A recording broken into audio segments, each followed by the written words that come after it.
covers your head. Like, That's it was just so petty. It's like crowd size.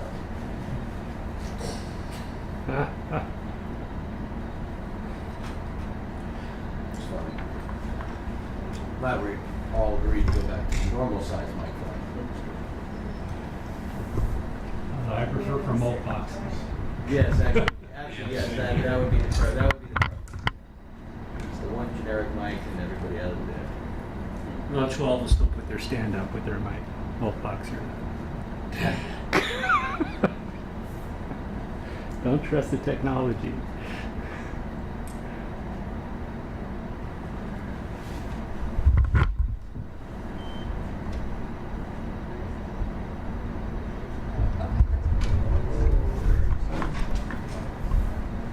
Univision is running late, so we're waiting on them for a few minutes. Okay. Ethan says hi, Chris. What's that? Ethan Cousins. Oh, tell him I said hello. He's right there in the mic, you can Hi, Ethan. say. That's so You nice. know everybody from all the states. No, just two of them. Yeah, that's right.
I did speak Italian for quite some time, but I'm not sure how good I am at it anymore.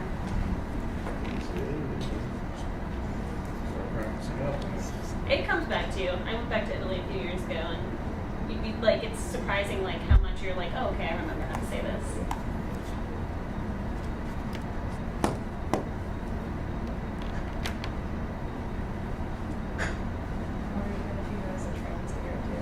Yeah, I don't know if my Italian's that good. No. Sometimes all you have to do is like give them the rough, like this is vaguely what they're saying, and then they do the word for word back at whatever station they're Gotcha. from. So, because I've done that for like Spanish stuff. Okay. It's intimidating the way they make it sound, but it's actually like it's not like easy work. You still have to, you know, do the skill and Yeah. you know be working, but it's not like you have to every other word like, Yeah. accurately translate it. So in a lot of cases. Yeah.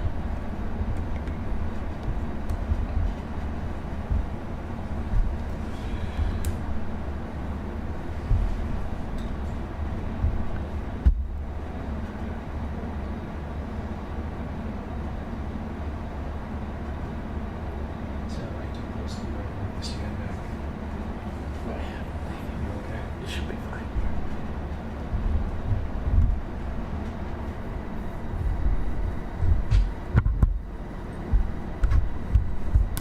I'll never forget that time we covered Jar Pile. Everybody, even national news, had their mics up there. I was proud because I had my mic right there up in front. But it eventually got covered in. But I was right there.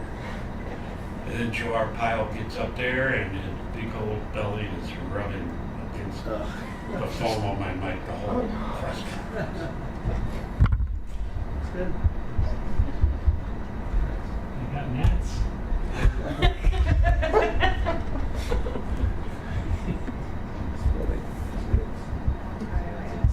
Good news coverage story.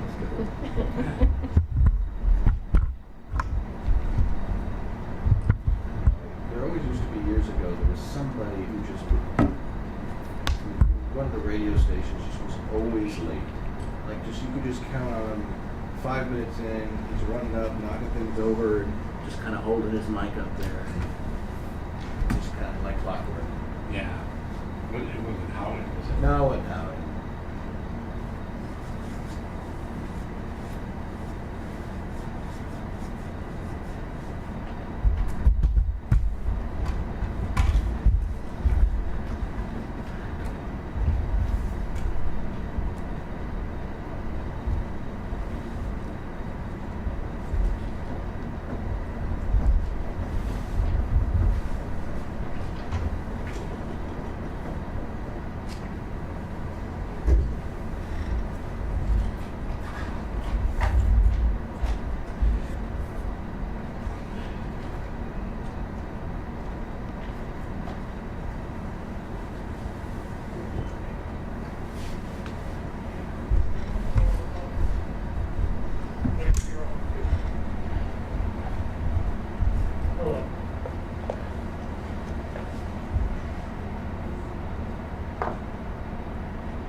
We're just waiting for the TV station, so it's going to be later on the call. Insurance service.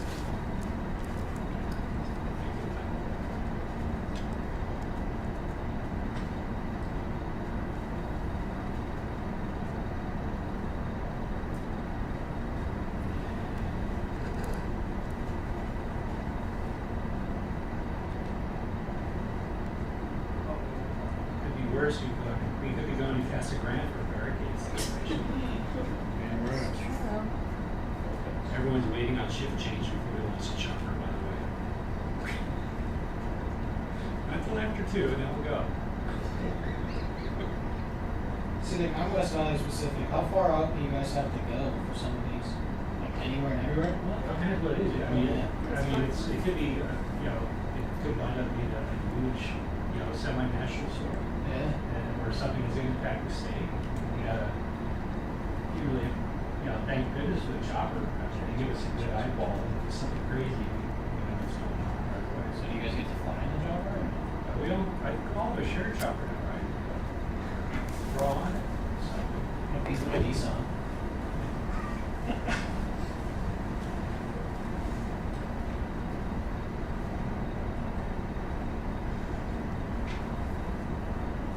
hey, how are you? Good, how are you? Good.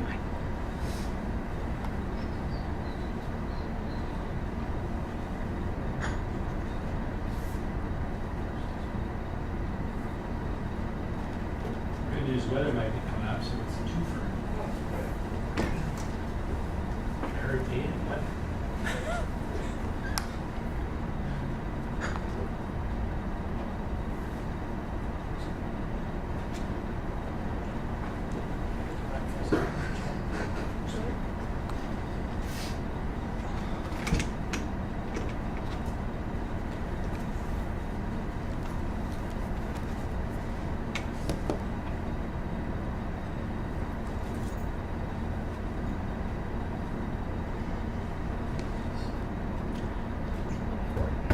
See you forever. I know. It's been a long time. Yeah. I'm just thinking you can actually help me get this job. You can actually help me get this job here because I hadn't shot anything for a long time and I need something. So you grab something for me that I shot somewhere I'm living a super long time ago. It's nice. Good. Very good. It's nice.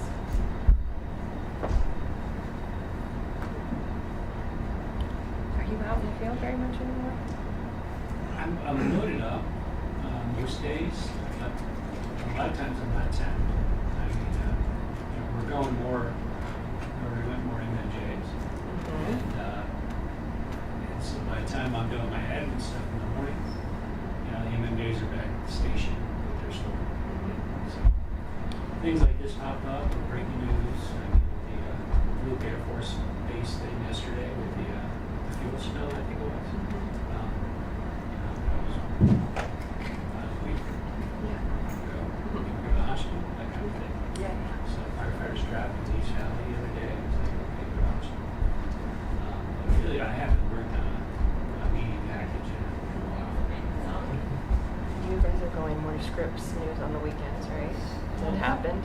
Well, it's the whole company. I mean, streaming is really taking off over paid TV, and it's what we do in Scripps right now. And if we're already providing some sort of content, wouldn't it just help us across the board if we use that content?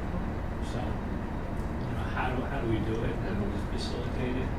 That's what we're learning from the broadcast side. But yeah, I mean, it's one of those things that, okay, we'll do it. But what if, breaking news happens? How do we cut in? How do we go ahead and change it on the dime? Totally. Hey, what's up?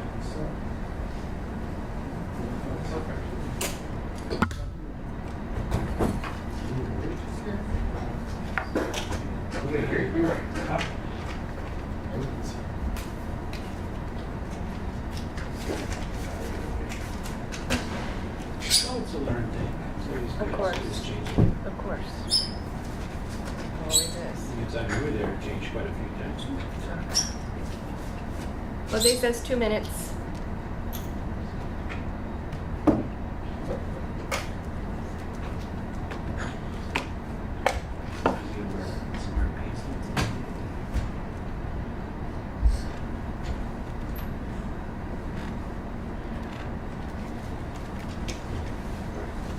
You sure this is okay?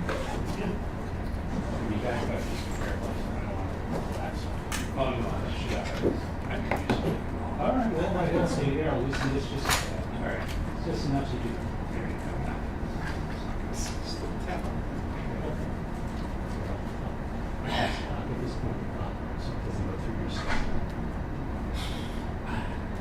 We're really pulling this off now. When I worked at a bank for years, we had 2 entrances. And so days I sit there and say, if I was going to take now off right now, what's the best way to do this? And we're up at the intersection there. I mean, this would be good. It'd have to happen around this time. Very good.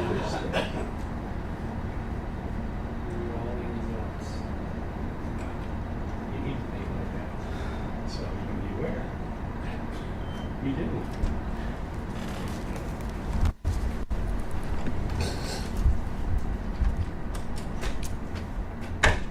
Thank you guys for coming today. My name is Jose Santiago. I'm the media manager here with the Glendale Police Department. What we are here to talk to you guys about is an organized theft ring that took place not only here in Glendale but across the valley. Nearly 4 dozen cases were committed by these suspects, and what makes it even more interesting is the average age of the suspects is 15 years old. So we will be releasing some information following this press conference. With that, I'm going to bring up Officer Maroni Mendes, who will go over the details and answer any questions.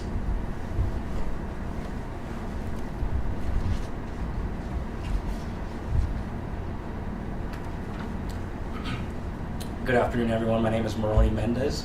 I'm an officer with the Glendale Police Department. I am the Public Information Officer. My first name is Moroni, last name Mendez. So that we know of, the Glendale Police Department knows of multiple thefts, multiple burglaries committed by a group of teenagers. That we know it happened between June of this year all the way up until August. Approximately 46 cases are known between Glendale and the Phoenix Police Department. And we do know that it is possible that they are also tied to other cases from other agencies across the valley. Detectives started making excellent progress after an incident that occurred on July 16th, 2024.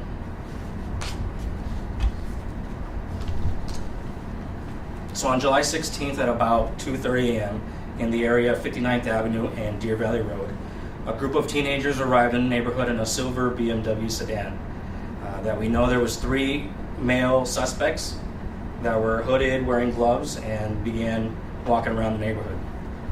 They approached a home that had a vehicle in the driveway, forced entry into this vehicle by breaking the window, grabbing the garage door opener, and then using said garage door opener to enter the garage.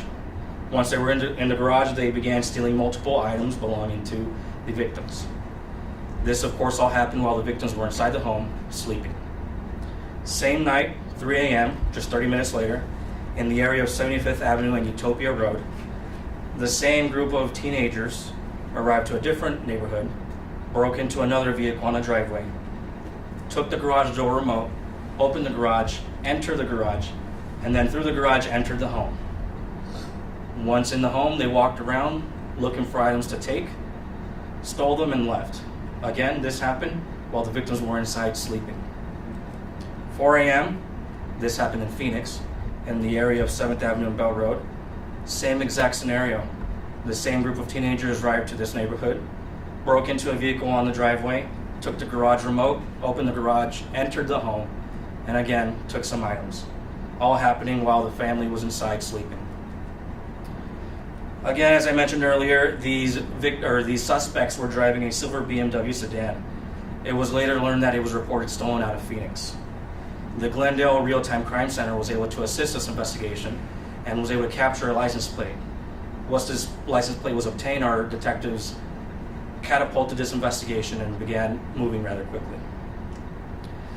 The stolen vehicle was located and many hours of surveillance commenced after this. Search warrants were authored and served at multiple locations, and it was after all this investigative work that multiple arrests were made. On August 14th, 2024, there was an arrest of 5 teenagers, 4 of which were tied to our Glendale cases. It's a 14-year-old male, a 15-year-old male, a 15-year-old female, and a 16-year-old male. That same day, moments later, Phoenix PD arrested a 15-year-old male tied to these crimes. All of these teenagers are facing a combination of the following charges: residential burglary, a felony, theft of means of transportation, felony. Unlawful use of means of transportation, felony. Misconduct involving weapons, felony. Minors in possession of firearms, felony. Possession of narcotic drugs, felony. Driving with a suspended license, misdemeanor, and criminal speed, misdemeanor. These teens are also facing additional charges by the appropriate investigating agency. As I stated earlier, they are also believed to be tied to multiple other crimes in other jurisdictions. I want to take the time to note that this was a collaborative effort, not only within the Glendale Police Department, but with other agencies. This is an example of excellent police work. Our detective was able to call upon his resources and get all the units and squads available within the Glendale Police Department to make this investigation happen, to make these arrests happen. We would like to give credit to the Phoenix Police Department, Black Mountain Precinct Net Squad, which was beneficial and extremely helpful in this investigation, as well as the Surprise Police Department. At this time, I will move on to a few safety tips that I'd like to cover. As we know, this all happened when these families were sleeping. You know, families that are trusting that they're going to be safe in their own neighborhood, within the walls of their own home. So first and foremost, I'd like to bring up that some of these crimes happen because they're crimes of opportunity. And what I mean by that is that a criminal, a suspect, a person committing these acts is looking for something easy to do. If you leave your vehicle unsecured, well, guess what? They're going to open the door and get inside. Either take your belongings, or worse in this case, grab your garage door opener and enter your home. So our advice to everyone is secure your vehicles. Not only that, but don't leave any valuables inside the vehicles that are open to be viewed by anyone walking by. Bring your garage door opener inside. This morning I was on Amazon researching possibilities on how to bring your garage door opener inside, and I saw that there are cases that can be attached to your keychain. Not only that, but garages also have a lockout feature. So when you're inside, you can lock out your garage, making the remote inoperable for the time you decide to do so. Garage doors are quite advanced now. They have apps that you can use your phone to lock them and close them. And then obviously lock your door leading from the garage into the home. Invest in video surveillance. In this case, we will be releasing some video that was obtained. One of the cameras was a Furbo camera, which is actually a pet camera. So think outside the box. You know, some of these cameras can assist in these investigations. Look into adequate lighting for your home. And lastly, develop a routine. Conduct checks to make sure all your doors and windows are locked. I can open it up to any questions. What kind of items were they stealing? They were stealing multiple items. We know that firearms were stolen, as well as electronics like Xboxes and desktop gaming computers. Of what's known to you guys, did any of the families wake up and see these kids inside the homes? We know at one home a dog was actually able to scare off the suspects and scare them away. And I don't know if it's the same home or separate home, but we do have video of one of the victims actually running out, what I believe to be scared. I mean, I'd be scared in that situation as well. And she's seeking help and she's seeking assistance. How did you guys first learn of this? Were these victims calling 911? So it all really took off after the July 16th incident, where they were involved in multiple burglaries that same night. Once the families became aware, obviously they called police department and their corresponding agencies or jurisdictions. That's when our patrol officers, who did an excellent job, showed up. You know, were able to look at the video cameras from their homes and then tie all this stuff together. And then obviously this investigation is then forwarded to detectives who will have a lot more resources and training and skills to conduct these investigations. Were these kids involved with a gang or some other group, or is it just them together doing this? That's a great question. As of right now, we don't know if they're tied or related to some sort of gang group, but we do know they're organized, and we do know that it appears that the same suspects are committing, you know, these string of robberies or burglaries. So we're not ruling anything out. Anything is possible. Our detectives are going to conduct thorough and complete investigations, and if that is a factor, then obviously that would be further investigated. Do you anticipate additional arrests? Any other teams involved, do you think? Absolutely. We know that the Phoenix Police Department had arrested 2 other teen suspects prior to our arrest on August, and you know, we're going to keep looking into this. You know, that we know of, this happened between June and August of this year, it's almost certain that there's probably more incidents that have occurred. You said in your press release that you're hoping to identify possibly more victims. What should people do if they think they were a victim from this particular group? Come forward, share the information that makes our job easier, efficient, and helps our detectives conduct these investigations and close them out. If it wasn't for the victims coming forward and sharing video, sharing the details that they have, our detectives and our patrol officers and everyone involved wouldn't have able to been so successful in this case. We can only do as much as we can with whatever information we have. With the search warrants, were you able to find some of the stolen property? Yes, yeah. An Xbox was recovered, stolen gun was recovered.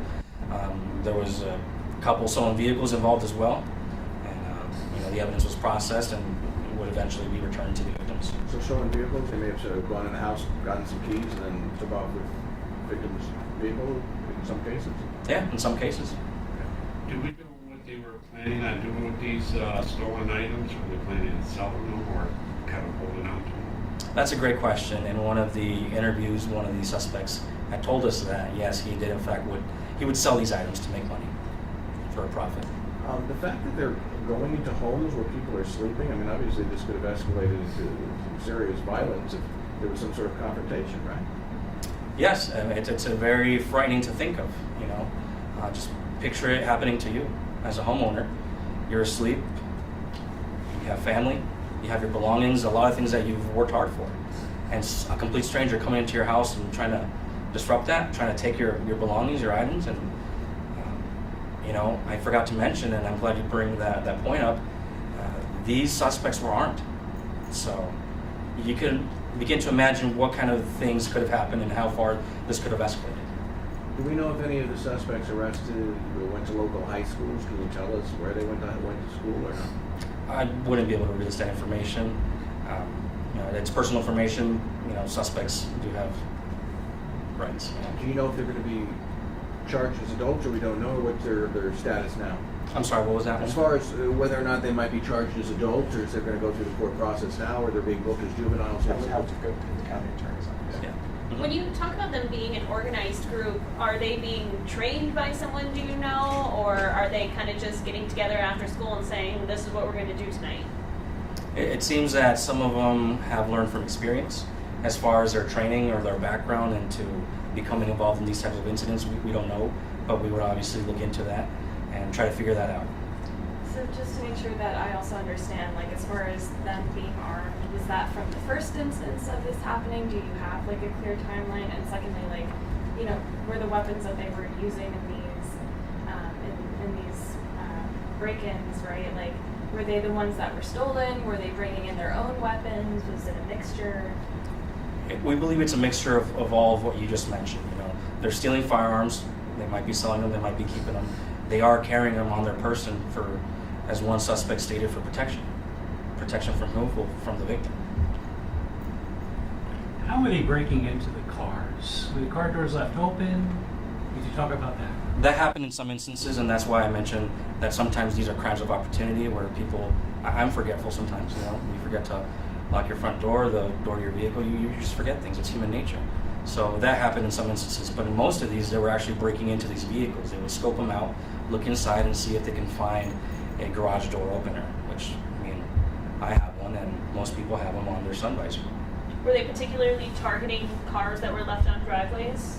Correct, because you can easily walk up just like a mailman would, look inside. It's happening at nighttime, so they have their flashlights looking inside and trying to see what's for the taking and what they can use to their advantage.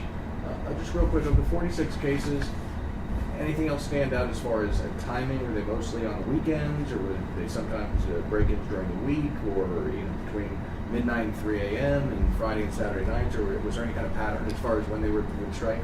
It appears that most of these incidents were happening late into the night. All the incidents that happened on July 16th happened after midnight. And that's really the only pattern that I can think of at this time. We can look more into that and provide that information at a later time for you. Just thinking about their age, how does that strike you that the teens as young as they are going out and committing crimes like this? It's alarming. It's alarming that they're this young and committing these very serious crimes. it's hard to point a finger and determine what is causing this to happen, what is causing for these teenagers to commit said acts. It could stem from a home, it could stem from trauma, it could stem from all sorts of different things, but we cannot identify it. We would certainly look into it, but it's alarming and it's sad.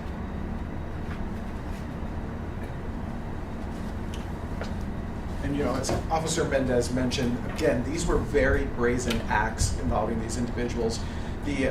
One of the individuals did say he was armed each and every time that he entered the home, and he was going to protect himself. So if somebody woke up, he was prepared to use that weapon against the homeowner. So again, these are very brazen acts done by teenagers. We just want people to please come forward if you know anything or you feel like you're involved in any way, shape, or form. Once we wrap up here, the video that we are releasing, you will hear some of the confessions that these teenagers did indeed make. There is a video of them breaking into the vehicles as well as entering the home. We are releasing the surveillance of that pet camera where you can see the individuals walking around while people are asleep inside with their flashlights. So again, we're thankful for the coverage that you guys are providing. We're hopeful that we can get even more individuals off the street and potentially find some answers for some victims. And of the 46 cases, I guess a combination Glendale and Phoenix, or majority in Glendale, or a little both? It's really a little bit of both. And we'll be releasing the Form 4s, but again, because they're juveniles, the names will be redacted, but they're pretty detailed as to how they came about doing all these acts. One more question. Were the stolen items returned back to the families that they were stolen from, please? Right now, they're evidence, so. Take a while. All right, thank you guys. Thank you.